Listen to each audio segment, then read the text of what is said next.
Reason to get excited about the all-new Umidigi A15 Pro 5G. It has 24 gigs of RAM, 12 plus 12, a big storage at 256 gigs, clear AMOLED display with 120Hz of screen refresh rate, 108MP main camera with a 32MP selfie camera.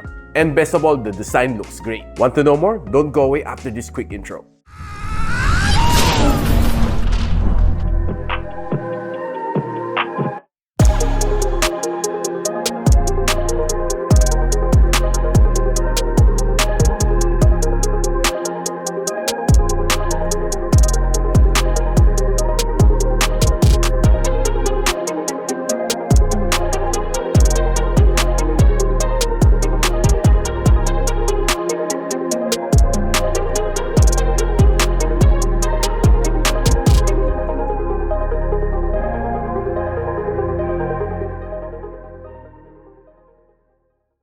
So one of the things na napansin ko na improvement dito sa Umidigi is yung kanyang design. It looks a little bit more like a Poco this time around. Ang ganda ng kanyang back and the camera module looks like an iPhone. Medyo tumbok nga lang kanyang camera bump so expect na medyo wobbly siya sa iyong table. What's nice dito sa kanya is yung likod niya is matte finish so expect walang fingerprints dito sa inyong phone. Matte finish din ang kanyang aluminum frame so maganda rin ang kanyang pagkagawa dito sa sides. And what's nice is andyan pa rin kanyang hotkey which is user-defined. Meron siyang IR dito sa ibabaw and a stereo speaker as well. Pag eject mo na ka ng SIM tray, well, honestly, medyo nadismaya ako konti, no? Kasi wala siyang micro SD expansion. So, dalawang 5G SIM lang ang pwede mo ilagay dito.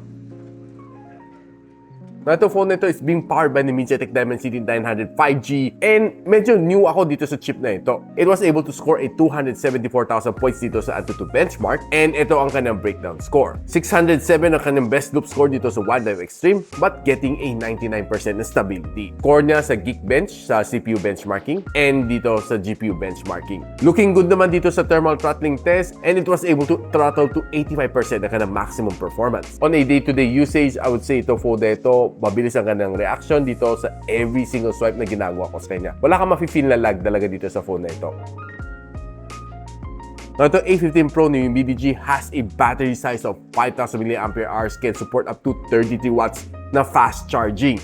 And using it on a day-to-day basis, I would say kaya naman na magtagal ng one whole day without any single problem. But remember, one whole day niya hindi kasama ang heavy gamings. Now, nung sinalang ko to sa PC Mark ng batteries test, under 50% brightness and 60Hz screen refresh rate, binigyan ako ng 11 hours na screen on time. Now, ito phone na ito has a good display. 6.67-inch na AMOLED display. It has a 120Hz of screen refresh rate as well. So if you're using itong phone na ito mainly on social media, mag-swipe ka sa mga reels, mga shorts, okay na okay siya.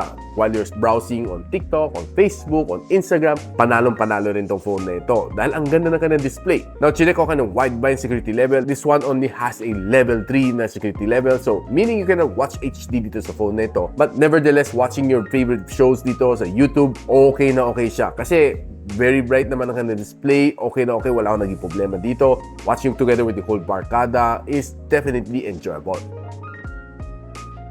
Now, since this phone has two loudspeakers, isa dito sa ibabaw and isa dito sa ilalim, pakinggan na natin kung gaano kalakas ang kanyang maximum volume dito sa phone na ito.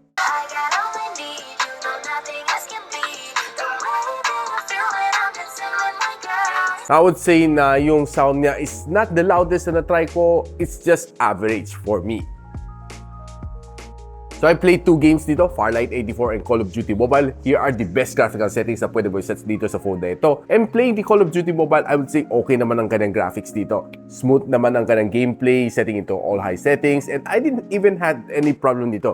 No sweat ang game na ito dahil it was able to perform naman. And the touch response dito sa phone is quite okay. Pagdating naman sa Farlight 84, I would say na medyo dito ka mabibiting konti. Pag if you set it to the maximum graphical settings, medyo maglalag, mafe-feel mo ang frame drops sa phone na ito. So binabaan ko konti ang kanyang graphical settings to be able to play it a little bit more smoother. And I was able to play an hour and a half ng game ng Farlight 84 dito on a better, smoother na gameplay. But of course, sacrifice konti ang graphics ng gameplay. But to get a smoother gameplay is definitely the one that I should choose. Probably the biggest improvement dito is ang camera ni Umidigi. And to my surprise, si Umidigi has come a long way.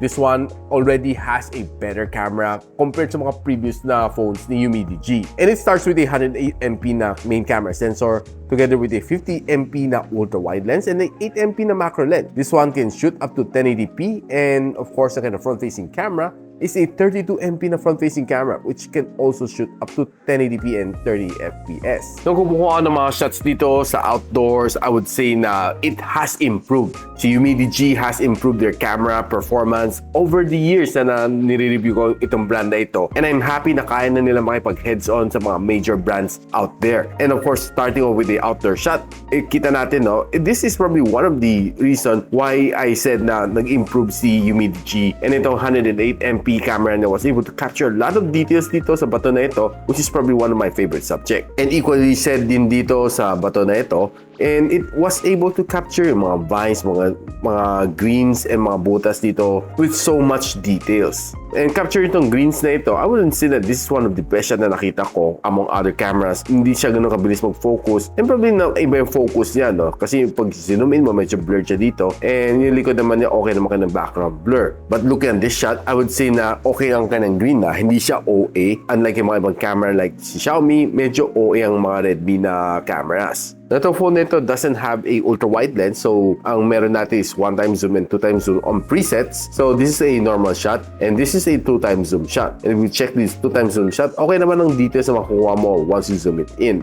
And checking some sunset shot dito sa Navotas Bay, I would say okay. For a Umidigi phone to be able to take this shot, it's not so bad. This is another one. And this is another dramatic shot na nakuha ko dito on outdoor dito sa NLEX. And I would say na pretty good ang kuha ni Umidigi. If you're going indoor, low light, itong shot na ito, this is figurine, I would say okay. Not so bad. And ang bilis naman na mag-focus. And taking this shot sa loob ng Starbucks, I would say that this is probably one of the more disappointing shot na nakuha ko on this phone. So medyo underperform siya dito sa low light. Normally, sa ibang phones, makita mo medyo matingkad ang color na makuha mo dito. Dito medyo naninilim. And equally said din dito sa kanya, dahil siguro sa ilaw. But this shot is okay. Hindi lang ganun ka-sharp. Taking a look at some of this bean shot, okay naman siya. Probably hindi lang ganun ka-sharp ang kuha niya. And taking a low light shot dito sa loob ng aking studio, I would say na okay, pretty good ang mga nakuha ko dito sa kanya dahil siguro sa well lighting dito and yung pagka-render dito kay Goku is ang ganda ng kanyang pagka-orange. And tinry naman natin sa night shot dito, okay naman makukuha mo dito sa kanyang camera, it is good but not the best. This is another night shot na nakuha ko dito sa Jollibee and makikita mo ang ganda rin naman ang pagka-render ng ilaw dito sa Jollibee. Using the front-facing camera, taking some outdoor shot, looks like this, okay naman siya and well, makita mo mga details sa aking mukha is preserved and this is another outdoor shot. Pagdating naman sa indoor, equally said, okay naman ang mga shots na nakukuha ko. Pero masasabi ko, pagdating sa low light, this camera would underperform. This is another shot. So using its front-facing camera to take a quick vlog, this is how it looks like. Kung naglalakad ka using this camera, semi-shaky, hindi naman siya super-duper shaky, pwede na. And using the rear camera to take this video, I would say na ma-feel mo every step, no? Para ka nagdadabog. And shaky siya along the way, so I think you need a gimbal for this. So after using this phone for near 3 weeks dito sa aking channel, what would I say about the Umidigi A15 Pro? For me, the Umidigi has definitely stepped up. Medyo humahabol siya sa mga ibang brands, mga medyo mas popular na brands. And I would say na kaya naman na mag-keep up with them. In terms of camera, this one has improved over sa mga predecessor niya. And in terms of looks, this one is definitely better. Plus, this time around, ang kanyang display, for me, it's looking better. And yung kanyang display is definitely sharper than the predecessor. So guys, if you're interested to know kung saan nyo pwede mabili ang Umidigi A15 Pro 5G, link on the description. And if you like this video, don't forget to share it to your friends. And a subscription to this channel would definitely be awesome. I'll see you in the next one. And so, ako para si Richmond, and you're watching Gadget Sidekick. Like and subscribe to my channel. Don't forget to hit that notification bell. For one of my latest uploads, click the dito. And for one of my popular uploads, click here.